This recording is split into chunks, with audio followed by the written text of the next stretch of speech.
Hello everyone, what's up? Welcome back to another video. And today, as you can see, I am wearing, in my opinion, a bit of a hot take maybe, the best ever football shirt. It's my favourite football shirt. The England 1982 World Cup shirts, I just love it. And there is a reason, because it's international break time. I know, the most boring times of the season with bad luck with you one, I guess. We haven't had one for like 4 months or something. So it's here. I guess we've got to make the most of it. So I'm going to be doing, as you've probably already guessed, an international based video today. So how it's going to work is I'm firstly going to just give my initial reaction to Thomas Tuchel's first England squad, and then I'm going to go through 5 players who I think should have been in this England squad. And some of them are a bit more wild than others, but it is quite interesting. So if you're excited, make sure you like, subscribe, do all of that. And now, let's get into it. Okay, so firstly, bit of a reaction to the squad Thomas Tuchel put out, because this is big stuff. This could be the first England squad of the second ever manager to win England the World Cup. So we've got to document this. So firstly, goalkeepers, and 4 goalkeepers. What is going on? Why have we got 4 goalkeepers? We don't need it. People say he couldn't pick between some of them. Look, pick Pickford. He's probably going to be the starting keeper for these 2 games. It's 2 matches. It's not a whole tournament. We're not going to have 3 injured goalkeepers. That's not going to happen. Yeah.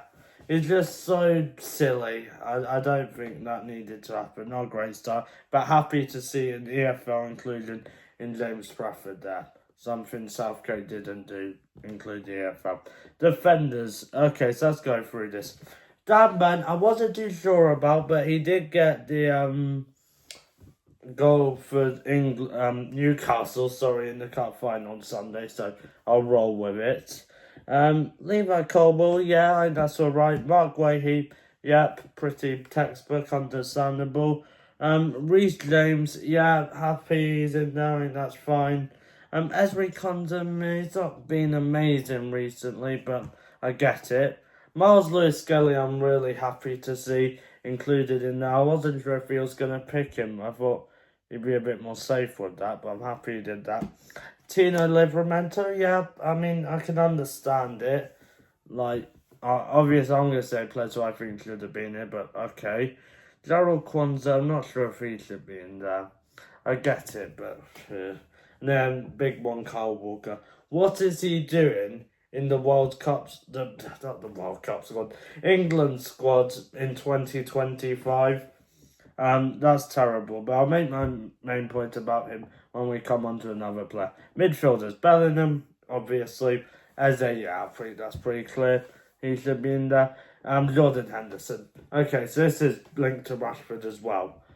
So, I don't know if Tuchel said this, or people are presuming this is why they're in the squad, is that it's to give experience in the team. We've got experience in Pickford, Kane.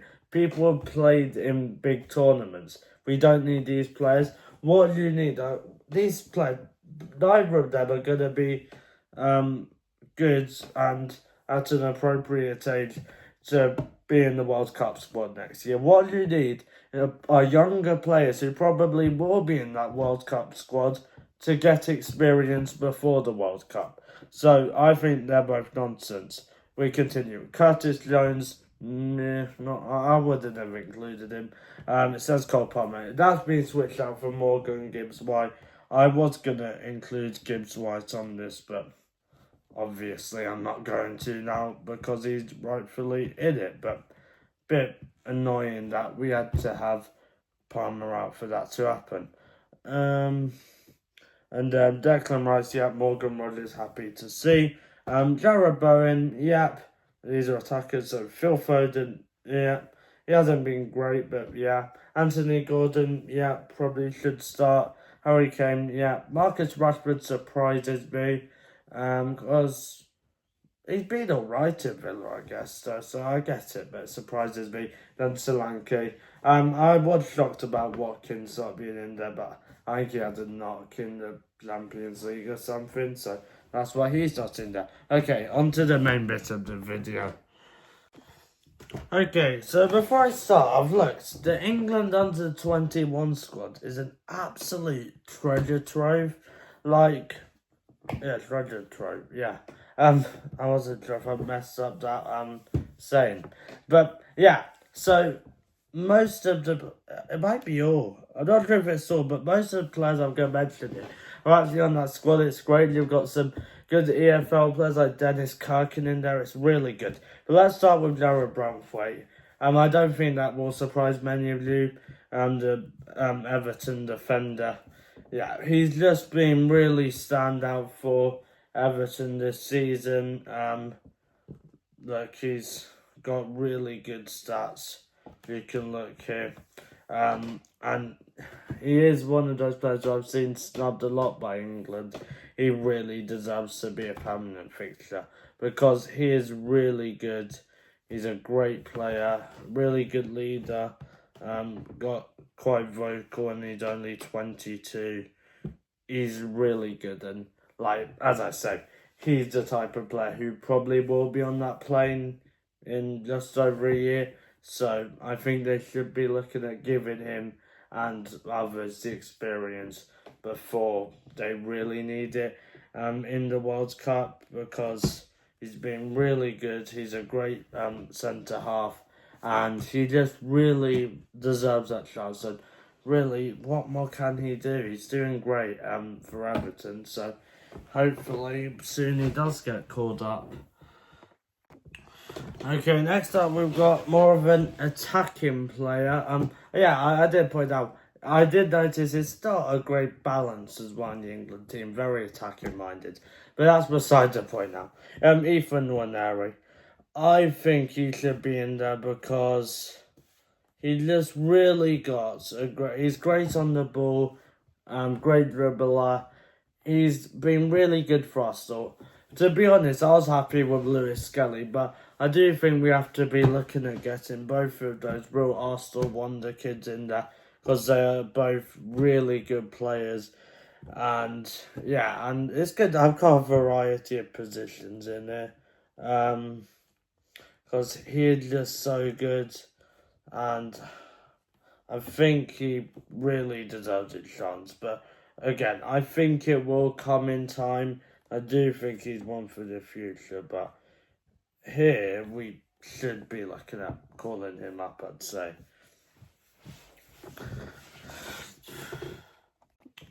Okay, next up I've got right back and probably a better replacement for Kyle Walker. And that's Jed Spence. In my opinion, probably one of the more consistent players in the Prem. Obviously, Tottenham haven't been great this year, but he's been a really big part of that team. I've really enjoyed watching him.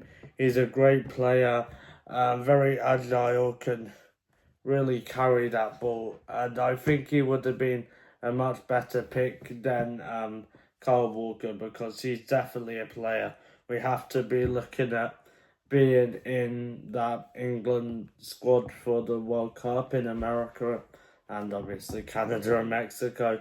So I feel like we should have looked at putting him in there, to be honest. So I'm quite annoyed he isn't in there because just to see him out there for a player like Kyle Walker really annoys me when he really has that flair and is definitely one for the future.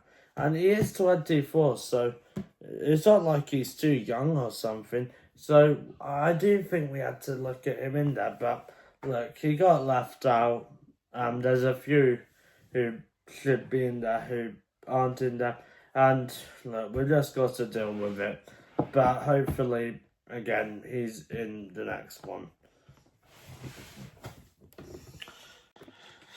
Next up, a player again robbed by Jordan Henderson, Adam Wharton. He's been in England's squad. He should be in there, I feel. He just got a really good footballing brain. He's really technically great. He's creative. He should have definitely been in there. So it really annoyed me he didn't get in there. And as always, he's in the England under-21 squad. It's actually a really good squad and shows how good our pool of players are. But he's in there and obviously a standout player. But like, I'm only saying 5, but there's so many, especially from the list of players you've got in the under-21 squad. Yeah, back to Wharton. He's just so good, and I feel like it was a bit annoying not to have him in that squad, being as, like, it's important. It is Tuchel's first squad. He has to make a good impression. So I do think he should have looked at being forward-thinking, looking at those bright players like Adam Wharton. So I was really annoyed he wasn't in there as I am with the rest of them. But as I've said before, look, the FA employed Tuchel. They thought he was the man to do the job. His job, obviously, come in, win the World Cup, leave. It feels. I can't see him staying after the World Cup, to be honest. But he's a great player, Wharton. So let's hope he is in future teams. And my final player, probably to lots of you, will be maybe the most controversial, is another player in the under-21 squad, Elliot Anderson of Nottingham Forest. Before Gibbs White got taken out, there were no Nottingham Forest players, which I think is criminal, being as they're third in the table and playing so well. So I had to include one on this list, and I went for Elliot Anderson. He's got 6 assists all season, a goal as well. He's played in 28 games, so he's really strong fixture in the Nottingham Forest squad. And he plays really good under that quite interesting system that Nuno plays at Forest, because you see how lots of stats, you look at them and you think that's a relegation side, but it's so effective, and I think he would have fitted in really well with the England squad. And again, I wish they were being a bit more forward thinking with these players that they've picked in here. So a bit annoyed that he didn't get in there. At least we did get a Forest player, but we should have looked at him. He's a real one for the future. One of those players who I really enjoyed watching over the season, because he just really has that great ability. So hopefully, again, he doesn't get overlooked, because he really shouldn't. He's a great player. And that is the end of the video. I really enjoyed that. That was quite a lot of fun. So a bit of reviewing the squad and said how I would improve it. So it was quite interesting. And as I always say, look, I have an opinion, you have an opinion. There's no right or wrong answer in football. You're just giving your opinion. So no one come after me and say I don't know ball and that, because I'm no ball and I have an opinion on ball. I'm sure you know ball and I have a different opinion on ball. We can all have different opinions on ball and football and have good ball knowledge. So no one come after me. Not that anyone has, I'm just letting everyone know. But apart from that, I hope you've all enjoyed the video. My next video, probably out on Tuesday, might be a vlog of England versus Latvia, going to the game on Monday. So I like to do more vlogs. Also, obviously, I'll look at doing some Watford vlogs as well, maybe some away games, because home games will get repetitive. And apart from that, as I said, start of the video, like, subscribe, do all of that. And one thing left to say, bye and peace.